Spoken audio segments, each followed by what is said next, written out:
But today, I found myself this week really drawn to this theme of new life. And so I want us to look at Romans 6:4. It says, by our baptism, then, we were buried with him and shared his death in order that just, watch this, as Christ was raised from death by the glorious power of the Father, so also might we have, or might we live, a new life. You may be seated. And that's what I want to focus in on today, a new life. Now, on Friday, Pastor Lee Alfred Thomas did a masterful job of his treatment of the cross. I thought it was a tremendous job, and I was incredibly blessed by his treatment of the cross.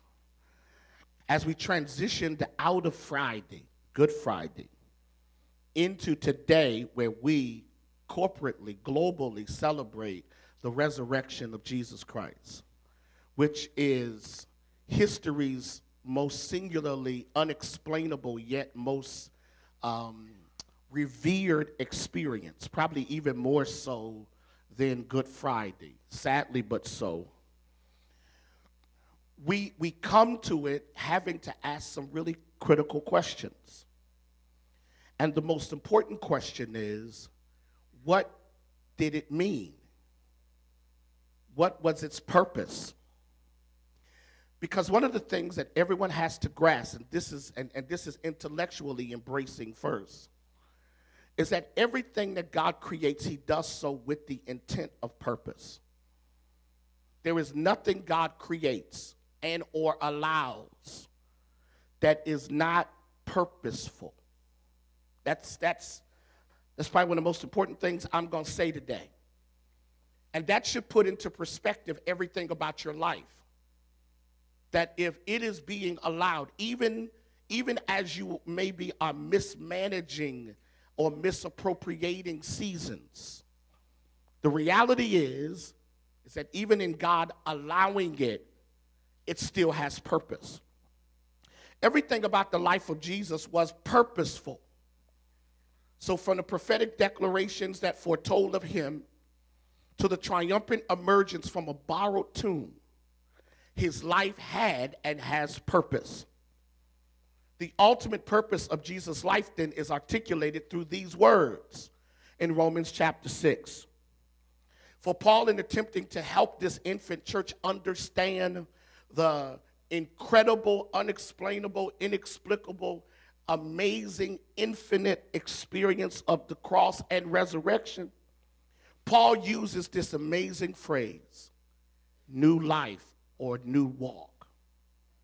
And what Paul says to us is that God, out of his infinite authority, orchestrated conditions for ultimate sacrifice and eternal salvation. Now, I need you to get this. Paul uses an interesting Greek word, a word that means literally to make good use of an opportunity. So when Paul says, watch this, that Christ was raised from death by the glorious power of the Father, so we might live, in the good news it says live, but in King James it says walk. What he's literally saying through the word, through the uses of the word walk, is that God has given to us an opportunity to be better, to make progress, to move from one stage to another stage. God has created an opportunity. And here's the thing I want everybody to grasp. This opportunity has so much in it until if you take advantage of the opportunity, you will never be the same again. That's really what resurrection is about. Resurrection was a once in a lifetime moment, Darrell, that translates into permanency for everyone who embraces it. So here's this amazing statement. For we were buried with him through his death, through baptism. But we were also raised with him.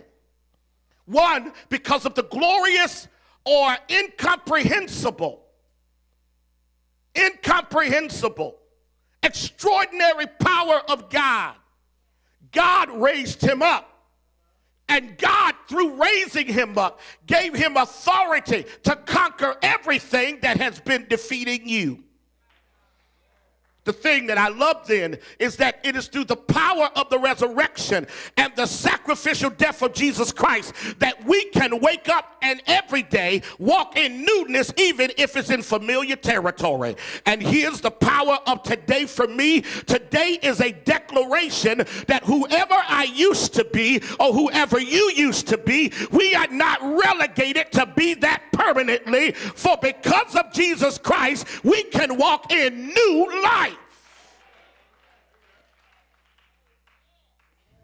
Now, some of you may not understand the prolific, profound nature of this, because some of you may be very comfortable in your present state, and that's okay.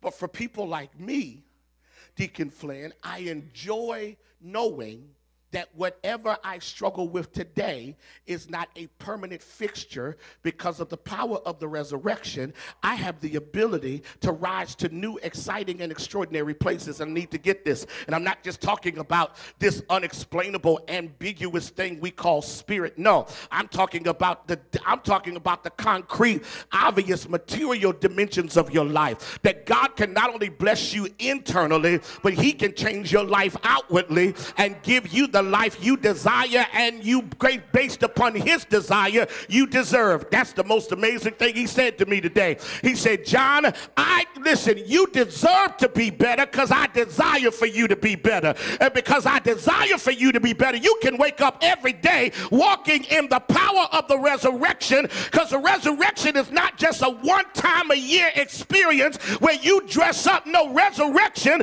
is what you walk in every single day of your life, because that's the only thing that's making you powerful enough to live victorious. Okay, I want you to get this day, because Paul says, take advantage of the opportunity that is extended to you. It's called new life. But here's what's deep. Most of us think new life is just that moment that you say, Jesus, forgive me. No, new life is now the condition you live in.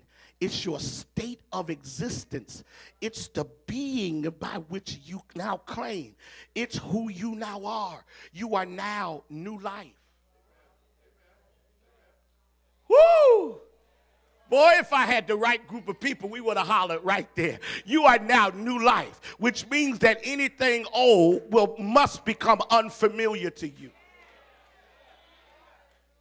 Okay, I'll move to my points because maybe I'm the only one happy today. Watch this.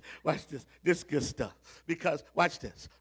Paul then shows us throughout Romans and throughout Scripture, we are given this amazing understanding of what new life looks like. Here it is. First thing about new life. You ready? First thing about new life is that because of the resurrection, we are now empowered to live a godly and honorable life. Now, watch this. Because of the resurrection, we are now empowered. Someone say empowered. To live a godly and honorable life. Now, I need everyone to grasp what this means. When you are empowered to live a godly and honorable life, you are actually living the life you were created to live before the fall. Okay, all right. Watch this. Has anyone ever been disappointed with themselves because of something you did that you knew was not honorable? Let me see the hand of everybody who's ever been disappointed in yourself. See, some of your hands went up slow, but everybody's hands should have went up like really high. And say, you know what? There have been times, watch this, when I didn't want to do stuff. Okay, there were times when I was trying to talk myself out of it. Okay, I'm the only one in here that's ever had a conversation with yourself and you couldn't persuade yourself not to mess up. Oh my God, been there 100 times.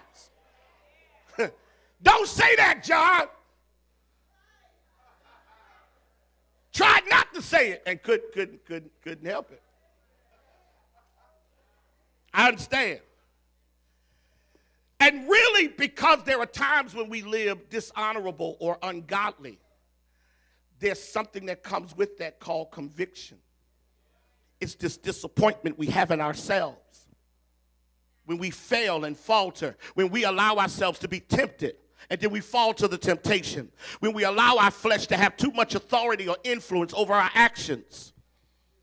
And yet Jesus Christ came so that we could have victory over our flesh and begin to live godly and honorable lives, which is really his purpose. That's what discipleship is all about. Discipleship then is the vehicle by which God has, through Jesus Christ, employed to bring us into a place where our lives are godly and honorable, where we can please God, where we can honor God, where we can prove ourselves as being worthy of God's grace and mercy based upon our willingness to comply with his word and our passionate pursuit of an intimate relationship with God. That's why you must begin to ask yourself, have I really experienced the resurrection? Because eventually the resurrection ought to empower you to the point that your character changes and your priorities change and the way you handle people change and the way you handle finances change. Why? Because when God starts dealing with me through the power of the resurrection, I start changing.